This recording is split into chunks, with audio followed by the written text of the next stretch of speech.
Hello বন্ধুরা, আজকে আমরা সরস্বতী ঠাকুর দেখতে যাব। মা রেডি হয়ে গেছে, চলো। হ্যালো বন্ধুরা, ও ছেলেকে নিয়ে এখন যাচ্ছি ঠাকুর দেখতে।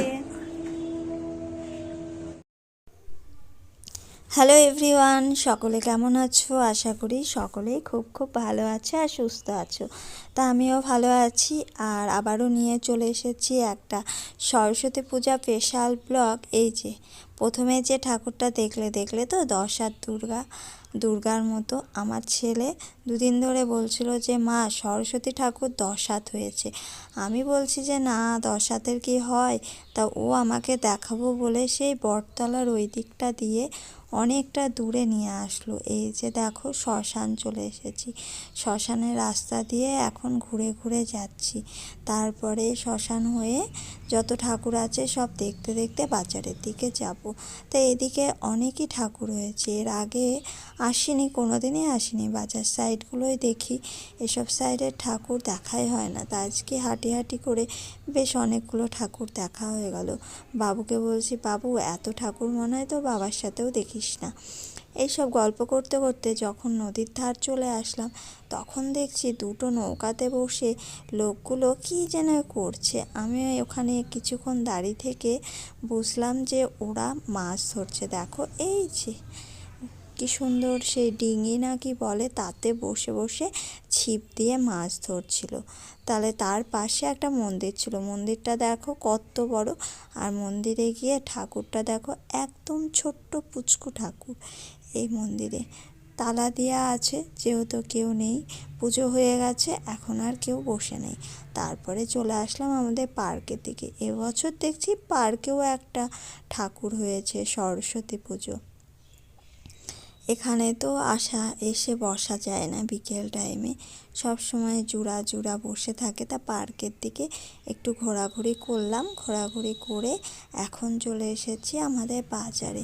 দেখো প্যান্ডেলটা দেখো কত সুন্দর।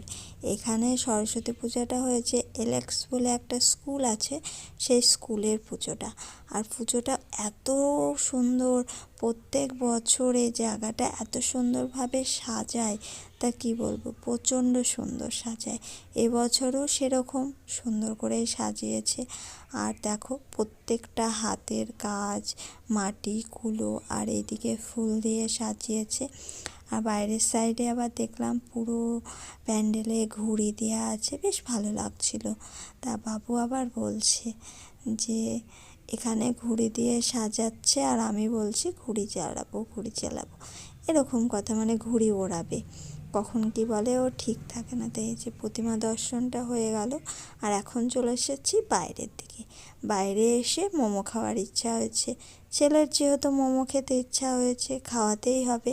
তাই এই যে মোমো নিয়ে বসে পড়েছে, ওকে ঝাল সস দিয়েছিল, তারপরে ছেলেটা আবার মিষ্টি সস দিয়ে গেল। বসে বসে মোমো খাচ্ছিলাম। মোমো টোমো খাওয়ার পরে তারপরে যাব, আর একটা কি দুটো ঠাকুর আছে, সেই দুটো দেখে বাড়ির দিকে যাব। সেই বিকেলে বেরিয়েছি, এখন রাত্রি হয়ে গেছে অনেকটাই। তাই বাবুকে বলছি, বাবু একটু তাড়াতাড়ি খেয়ে নে। এই যে খাচ্ছিল দেখো। তারপরে চলে আসলাম কলেজে। কলেজে এত সুন্দর লাইটিং ছিল, লাইটিং দেখে প্রতিমা দর্শন করে নিলাম। এই যে প্রতিমা দর্শনের পর রাস্তাতে 2-3টি বান্ধবীর সঙ্গে দেখা হয়েছিল, তাদের সাথে একটু সেলফি টেলফি তুললাম। তোলার পরে এখন যাচ্ছি বাড়ির দিকে। এই যে